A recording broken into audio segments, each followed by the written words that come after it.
உங்களுக்கு எல்லாருக்கும் தெரிந்த வரலாறு. அது உங்களுக்கு ஒன்று சொல்லி நான் நிறைவு செய்கின்றேன். இந்த இடம் எங்கே பாடி இருக்கிறார், ரொம்ப முக்கியமான இடம் இந்த இடம். அந்த ஒரு வரலாற்றை சொல்லி அந்த இடத்துக்கு நாம் வரலாம். இப்போ உங்களுக்கு தெரிந்தது மெய்ப்பொருள் நாயனார் வரலாறு எல்லாரும் அறிந்திருப்பீங்க. அது அவருடைய கொள்கை என்ன அப்படின்னா, திருநீறு பூசியவர்களுக்கு தீங்கு செய்ய மாட்டார். இதாங்க மெய்ப்பொருள் நாயனார் கொண்ட கொள்கை. ஆனால் திருநீறு அவருக்கு சிவபெருமானாகவே பார்த்தார். எனவே திருநீற்று சார்புடையவர்களை கண்டால் வணங்குவதும் அவர்கள் கேட்பதை செய்து கொடுப்பதுமாக இருக்கக்கூடிய கொள்கை நாட்டை ஆடுகிற மன்னனாகிய மெய்ப்பொருள் நாயனாரிடத்தில் இருந்தது. அவருக்கு ஊருக்கு பக்கத்தில், அவருடைய நாட்டுக்கு பக்கத்தில் நாட்டில் ஒருத்தர் இருந்தான். சேதி நாடு என்ற இந்த நாட்டுக்கு பக்கத்தில் ஒருத்தர் இருந்தான். இவர்கிட்ட வலிய சண்டை போட்டு ஒவ்வொரு முறையும் தோத்து போகிறான். ஒரு முறை கூட வெற்றி பெறவே முடியல. கடைசியாக என்ன முடிவுக்கு வந்தான், இவரை நாம் போர் வலிமையில் வெல்ல முடியாது, சூழ்ச்சியில் தான் வெல்ல முடியும். எப்படி என்று சிந்தித்தான். ஓர் இரவு அவனுக்கு ஒரு முடிவு தெரிஞ்சது. இவரை சூழ்ச்சியில் வெல்வதற்கான வழியை தெரிந்து கொண்டான். காலையில் அவன் தன்னுடைய நாட்டிலிருந்து புறப்பட்டு மெய்ப்பொருள் நாயனாருடைய சேதி நாட்டுக்குள்ள நுழைந்து திருக்கோவிலூருக்கு வந்துட்டான். தலைநகர் திருக்கோவிலூர், கோவலூர் என்று திருமுறை சொல்லும். கோவிலூருக்குள்ள வந்துட்டான். ஒவ்வொரு மாட வீதிகளையெல்லாம் கடந்து அப்படி உள்ள வரான். சேக்கிழார் பெருந்தகை அந்த இடத்த ரொம்ப அழகாக காட்டியிருப்பார். அந்த மாட வீதிக்குள்ள வரானுங்க. அப்படி வரும்போது அவன் எப்படி வருகிறான்னு கேட்டால், வெளியே பூரா வெள்ளை வெள்ளையேன்னு திருநீரை பூசிக்கிட்டான். உள்ளுக்குள்ள அவனுக்கு என்ன நினைப்பு தெரியுங்களா, இவர் திருநீர் பூசியவருக்கு தீங்கு செய்ய மாட்டார், ஆனால் நாம திருநீர் பூசி தான் தீங்கு செய்ய போகிறோம் அவருக்கு. அவன் ஒரு முடிவோடு வந்தான், இவரை எப்படியாவது கொல்ல வேண்டும். அதான் அவனுடைய திட்டம் அதுதான். எனவே அந்த மனசுக்குள் அந்த வஞ்சத்தை வைத்து கொண்டான். வெளியில் திருநீற்றை பூசிக்கொண்டான். ஒரு புத்தக கவலை ஏந்தி கொண்டு அப்படியே அந்த ஊருக்குள்ள நுழைகிறான். மாட வீதிகள் வரும்பொழுது அந்த மாடங்களில் பெண்கள் ஆடிக்கொண்டு இருக்கிறார்கள். அதற்கு மேலே வெள்ளை கொடி அப்படியே பறந்து கொண்டு இருக்குது. கொடி மாட நெடு வீதின்னு சொல்ற பாருங்க, அந்த கொடி ஆடிக்கொண்டிருக்கிற வீதி. இந்த மாடவத்தின் வழியாக அப்படி வரும்பொழுது அங்கே ஒரு தற்குறி பேற்றம் என்ற வகையில் சேக்கிழார் அழகாக நுட்பம் காட்டுகிறார். அதாவது இந்த பெண்கள் கூந்தல், அவங்க நீண்ட கூந்தல் இருக்குது, கருமையான கூந்தல், காரு மேகம் போன்ற கூந்தல். எனவே அந்த கூந்தல் இவங்க ஆடும் பொழுது அந்த கூந்தலும் ஆடுகிறதா. சேக்கிழார் சொல்லுகிறார், இவன் வஞ்சத்தோடு வருகிறான், நீ வருவதற்கு நான் எதிர்ப்பு தெரிவிக்கிறேன் என்று சொல்லி அந்த கூந்தல் ஆடியதான். எது கருப்பு கொடி அன்னைக்கே காட்டியிருக்காங்க பாருங்க. எப்ப 7ஆம் நூற்றாண்டிலேயே இவர் வருகிற வருகைக்கு கருப்பு கொடி காட்டப்பட்டதான் அந்த கூந்தல் ஆடியது. அதுக்கு மேல வெள்ளக்கொடி ஆடிச்சே, இதுக்கு என்னையா சொல்றீங்கன்னார். அவர் சொன்னாரு, நீ என்னதான் வஞ்சத்தோடு வந்தாலும் முடிவு எங்கள் மெய்ப்பொருள் நாயனாதான் வெல்ல போகிறார் என்று வெள்ளை கொடி காட்டியதான். இது ஒரு காட்சி. இன்னொன்று, காண்பவன் நெஞ்சில் என்ன இருக்குதோ அதுதாங்க உள்ளே இருப்பது வெளியே தெரியும். அவனுக்குள்ள என்ன இருக்குது, கருப்பு இருக்குது, வெளியே என்ன இருக்குது, வெள்ளை இருக்குது. அப்ப நெஞ்சத்தில் கருப்பும் வெளியே வெந்நீரும் இருப்பதனால் இந்த கருப்பும் வெள்ளையுமாகவே அவன் பார்க்கிற இடம் இருந்துச்சான். எது, கருப்பு நிறமான கூந்தலும் வெள்ளை நிறமான கொடியும் இருந்துதான். பச்சை கண்ணாடி போட்டு பார்த்தா பச்சைதாயா தெரியும் அப்படின்னு நம்ம சொல்றோம் இல்லைங்களா. அப்படியே சாத்திரத்துக்கு வந்தீங்கன்னா பரம் தரிசித்தவர்கள் பரமே தரிசித்திருப்பார்கள், பாத்திரங்கள் பாரா. இறைவனை கண்டவர்கள் யாரை பார்த்தாலும் இறைவனாகவே காண்பார்கள். இறைவனை காணாதவர்கள் எதை பார்த்தாலும் அவங்கவுங்க என்ன நினைச்சிருக்காங்களோ அது போலவே பார்ப்பாங்க. இதான் அதுக்குரிய பொருள். அப்ப மெய்ப்பொருள் நாயனார் அந்த அவர் இருக்கக்கூடிய இடத்துக்கு நம்ம வருகிறான். இவன் முத்தநாதன் என்று இவனுக்கு பெயர். அந்த வீதிகள் வழியா நுழைந்து கோட்டையினுடைய மதில் வாயிலுக்கு வந்துட்டான். இவனுக்கு ஒரே நடுக்கம். யாருக்கு, வந்தவனுக்கு. ஏன், நாம வேடம் போட்டு வந்திருக்கிறோமே, கண்டுபிடிச்சிட்டான்னா என்ன ஆகிறது, பிடிச்சி பாதாள சிறையில் இல்லவா நம்மளை போட்டுருவாருங்க அப்படி இவன் நடுங்கிக்கிட்டே அப்படி நின்றுக்கிட்டு திரு முடிச்சு நிற்கிறான். என்னடா பண்ணலான்னு அந்த வாசல் நிற்கக்கூடிய காவலாளிகள் இருக்கிறான் பாருங்க. அவன் பார்த்தான், அடியவரே ஏன் அங்கே நிற்கிறீர்கள், பெருமான் உள்ளதா இருக்கிறார், வாரும் போரும் அப்படின்ட்டான். உடனே இவனுக்கு ஒரு ரொம்ப மகிழ்ச்சி. ஆஹா, நம்ம போட்ட வேஷம் நச்சுன்னு பொருந்தி இருக்குது அப்படின்னு அவன் நினச்சிக்கிட்டான். என்ன பண்ணான், அப்படியே வேகமாக வந்தான். எல்லாரும் வணக்கம் வணக்கம், போங்க போங்க போங்க போங்கன்ட்டான். பல்வேறு தடைகள்ங்க. அத்தனை தடையும் தாண்டிக்கிட்டு கடைசியா மன்னன் ஓய்வெடுக்கிற இடம் வரைக்கும் வந்துட்டான் அந்த முத்தநாதன். அங்க ஒரு காவலன் நிற்கிறான். அவன் தான் தனி தடைன்னு பேர். அவன் பேர் தத்தன் என்று பெயர். அவன் நிற்கிறான். அவன் சொல்லுகிறான், சுவாமி, மன்னர் பெருந்தகை இப்பொழுதுதான் ஓய்வுக்கு சென்றிருக்கிறார் உறங்குவதற்காக. எனவே இப்பொழுது காண்பதற்கான சமயம் அன்று, தாங்கள் பின்பு வரலாமே அப்படின்னு வணங்கி சொல்லுகிறாங்க தத்தர். அப்போ அவர் என்ன பண்றான், வந்தவன், நீ யார் என்னை தடுப்பது? நான் மன்னனுக்கு உறுதி சொல்வதற்காக நான் வந்திருக்கிறேன், தல் அப்படின்னு சொல்லி அவன் கையை தடுத்து கொண்டு அந்த தடையை மீறி கதவை திறந்து உள்ள நுழைஞ்சிட்டான். உள்ள நுழையும் போது அவன் என்ன காட்சியை காண்கிறான் அப்படின்னு கேட்டா, மெய்ப்பொருள் நாயனார் உறங்கி கொண்டிருக்கிறார், மாதேவியார் திருவடியிலிருந்து பணி செய்து கொண்டு நிற்கிறார்கள். இந்த காட்சியை பார்த்தோன்னே நல்லவனா இருந்தா என்ன பண்ணியிருப்பாங்க, மன்னிக்க வேண்டும் அப்படின்னு திரும்பி வந்திருப்பான். இவன் என்ன பண்ணா, அதை பார்த்த பிறகும் அது ஒரு 2-3 அடிகள் எடுத்து நெருங்குகிறார். நெருங்கும் போது மாதேவியார் கால் பிடித்து கொண்டு இருந்தவங்க, சுவாமி தங்களை காண அடியவர் வந்திருக்கிறார்னு சொன்னாங்க. அவங்க சொன்ன வார்த்தை.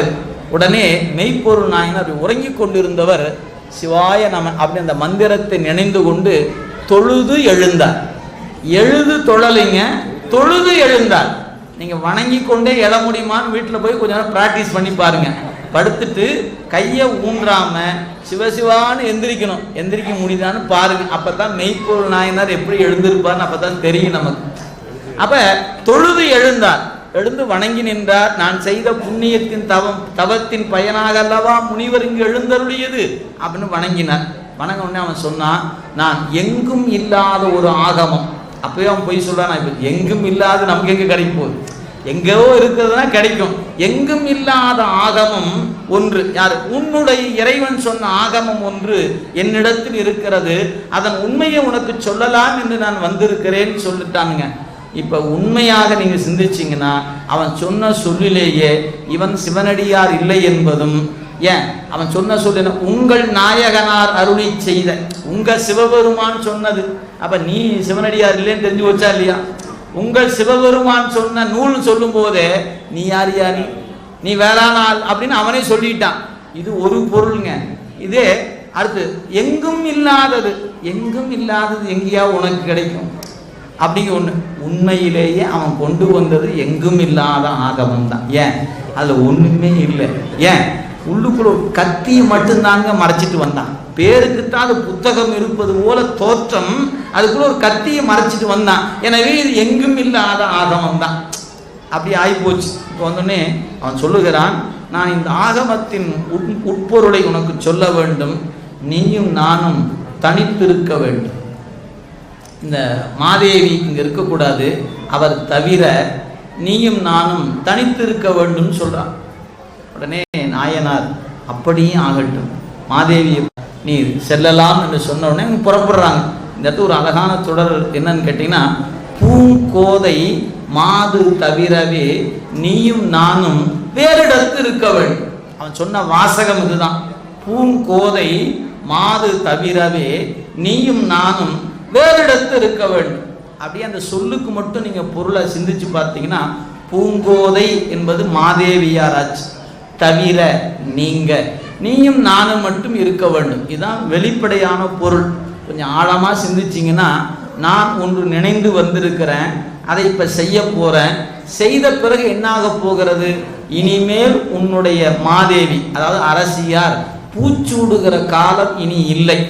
பூ கோதை, பூ கோதை தவிர, பூங்கோதை தவிர என்பது ஒரு பொருள், பூ கோதை தவிர. சரி, இப்ப நான் செஞ்சதை நினைச்சது செஞ்சு முடிக்க போறேன், என்ன ஆக போகுது, நீர் இறைவன் இருக்கிற வீட்டிற்கு செல்ல போகிறேன், நான் வேஷம் போட்டுட்டு வந்து உன்னை கொன்னதுனால நரகத்துக்கு போக போறேன், எனவே நீயும் நானும் வேறு இடத்து இருக்க வேண்டும். அப்படியே அந்த உண்மை பொருள் அவனை அறியாம உண்மையை சொல்றான். நீ போற இடம் வேறு, நான் போகிற இடம் வேறு, நான் நரகத்துக்கு போக போறேன், நீ பெருமான் வீட்டுக்கு போக போறீர் ஐயா அப்படின்னு வந்திருக்கான். இது ஆகம பொருளை சொல்ல வந்தவன். இது மறைபொருள், நேரடியான பொருள் அது அல்ல. எனவே இப்போ பார்த்தாரு, அம்மா போனாங்க, உடனே நூல் கட்டை அவிழ்ப்பது போல அவிழ்த்தான். நாயனார், நம்முடைய மெய்ப்பொருள் நாயனார் விழுந்து வணங்கி பணிந்து நிற்கிறார். அந்த கட்டை அவிழ்த்தவன் தான் நினைத்த அப்பரிசே செய்தான். கொன்னான்னு சொல்லலைங்க சேக்கிடார் பெருமான், குத்தினான் அப்படின்னு சொல்லல, சதக் சதக் என்று குத்தினான்னு சொல்லல, என்ன நினைத்த பரிசே செய்தான். அவன் என்ன நினைச்சு வந்தானோ அதை செய்து முடித்தான். அப்படியே குத்துப்பட்ட நிலையில அப்படி விழப்போகிறார் நம்முடைய நாயனார். மனம் அங்கு வைத்த தத்தன் விரைந்து ஓடி வந்தான், வாள் கொண்டு வீசுவதற்காக. அப்படியே விழுகின்றவர், தத்தா நமர் அப்படின்னு ஒரு வார்த்தை சொல்லிக்கிட்டு விழுகிறார். வாள் உருவிய அந்த வீரன் யாரு? தனித்தடையாக நின்ற தத்தன் அப்படியே, மன்னா நான் என்ன செய்ய வேண்டும் அப்படின்னு வணங்கி நிற்கிறான். வெட்ட வந்தவன் வாள் உருவிய கையோடு மன்னர் பெருமானை பணிந்து, அடியேன் என்ன பணி செய்ய வேண்டும்? நீ இந்த அடியவர் நம் நாட்டின் எல்லை கடந்து செல்லும் வரை பாதுகாப்பாக சென்று விட்டு விட்டு வாங்கினார். நினைச்சு பாருங்க, அந்த இடத்துல அந்த போர் வீரனாகிய தத்தனாக நாம் இருந்தால் என்ன தெரியுமா பண்ணியிருப்போம்? மன்னிக்க வேண்டும் மன்னா, உங்களை கொன்றவனுடைய தலை ஒரு நொடி நிற்காது, இதோ வெட்டி வீழ்த்தி விடுவேன் என்று வெட்டி இருப்புமே ஒழிய மன்னர் ஆணைக்கு கட்டுப்பட்டு கம்முன்னுலாம் நின்றுக்க மாட்டோம். ஏன்? அப்பதான் நம்ம அன்பை காட்டுறதுக்கு ஒரு வாய்ப்பு. எது? நீங்க சொல்ற பேச்சு கேட்க வேண்டிய அவசியம். ஏன்? உங்களை கொன்றவனை நான் கொல்லாதிருக்க மாட்டேன் என்றல்லவா நாம கத்தி கொண்டு அந்த வந்தவனை வெட்டி இருப்போம். ஆனா அந்த இடத்துல மெய்ப்பொருள் நாயனாருடைய பாதுகாவலனாக தனித்தடையாக நின்ற தத்தன் என்ன நினைக்கிறான் தெரியுங்களா? மன்னருடைய ஆணைக்கு கட்டுப்படுவதுதான் அன்பு என்று கருதினான். எனவே என்ன பண்ணானுங்க, அடுத்த வினாடி அந்த வந்திருப்பவனை அழைத்து கொண்டு வெளியே வருகிறான். அதற்குள்ள செய்தி அப்படியே மெல்ல மெல்ல வெளியே வந்தாச்சு. மக்கள் எல்லாம் கூடிவிட்டார்கள். இதோ நம்ம மன்னர் பெருமானை ஒருவன் வெட்டி விட்டான் என்று அறிந்தவுடனே மக்கள் கூடினார்கள். கொல்வதற்காக சூழ்ந்திருக்கும் போது அவன் சொல்லுகிறான், இவரை பாதுகாப்பாக சென்று நம் நாட்டின் எல்லை வரை சென்று விட்டுவிட வேண்டும் என்பது மன்னர் பெருமானின் ஆணை என்று சொன்ன மாத்திரத்தை மக்களும் கட்டுப்பட்டு நிற்கிறார்.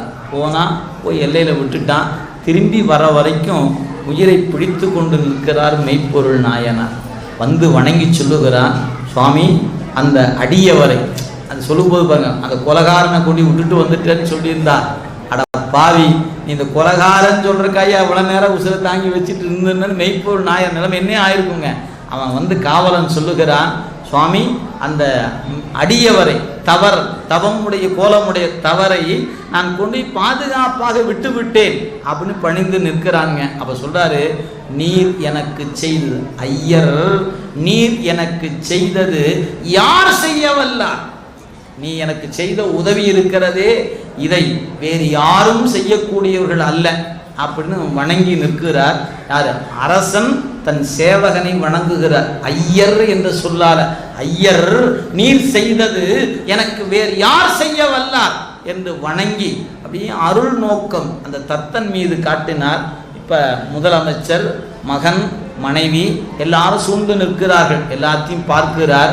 அப்படியே ஒரு முறை பார்த்துட்டு சொல்றாரு, நான் இந்த உடம்பில் என் உயிர் தங்கியிருந்த காலம் வரை திருநீற்று நெறியை நான் பாதுகாத்து விட்டேன். எனக்கு பிறகும் நீங்கள் இந்த நெறியிலே நிற்க வேண்டும்.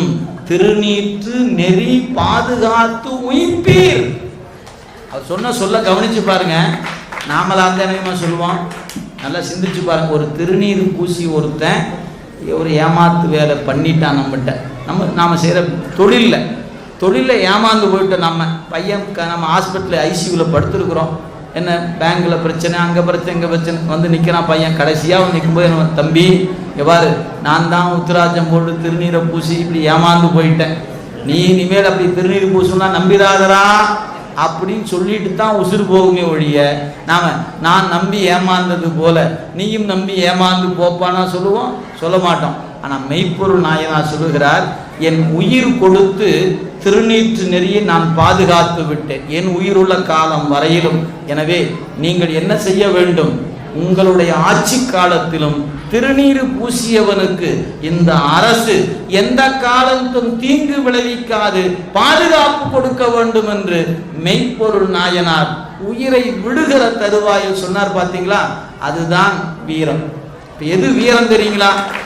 தன் உயிர் போனாலும் கொண்ட கொள்கையில் வலுவாது நின்றது மட்டுமல்ல, தன் மனைவி தன் குழந்தை எல்லோரையும் பார்த்து சொல்லுகிறார், நான் பாதுகாத்தது போலவே நீங்களும் பாதுகாக்க வேண்டும், பாதுகாத்து இறைவன் திருவடிக்கு ஆளாக வேண்டும் என்று மெய்ப்பொருள் நாயனார் அருளி செய்தார். பாருங்க, அதுவே வீரம். எனவே வீரம் என்பது தாக்குதலுக்கு எதிர் தாக்குதல் கொடுப்பது வீரம் அல்ல. அது எந்த வகையிலாக இருந்தாலும் நாம் என்ன கொள்கை கொண்டிருக்கிறோமோ அந்த கொள்கையில் வலுவாது நிற்பதே வீரம். அத்தகைய வீரம் மிக்கவர்கள் தான் 63. அதனாலதான் அவங்க 9ஆம் நூற்றாண்டு காலத்தில் வாழ்ந்த பெருமக்களை 21ஆம் நூற்றாண்டில் நாம் ஐம்பொன் திருமேனி செய்து அவர்களுக்கு நாம் விழா கொண்டாடி இருக்கிற காரணம் என்ன தெரியுமா? அவர்கள் அழியாத வீரத்தார் என்பதால் தான் இந்த விழாவை நாம் கொண்டாடி கொண்டிருக்கிறோம் என்று சொல்லி இந்த வாய்ப்பை வழங்கிய நம்முடைய 12 திருமுறை மன்றத்தினுடைய அன்பர் பெருமக்களுக்கும், இந்த கோயில் அறங்காவலர் குழு நிர்வாகத்தை சார்ந்திருக்கிற பெருமக்களுக்கும், இதுகாரம் இருந்து கேட்ட உங்களுக்கும், அருக்குருநாதருடைய திருவடிகளுக்கும் அடியனுடைய நன்றிகளையும் வணக்கத்தையும் உங்களுடைய திருவடிகள் உரித்தாக்கி கொண்டு என்னுடைய உரையை இந்த அளவில் நிறைவு செய்கின்றேன். காவாய் கனகத்திரளே போற்றி, திருச்சிற்றம்பலம்.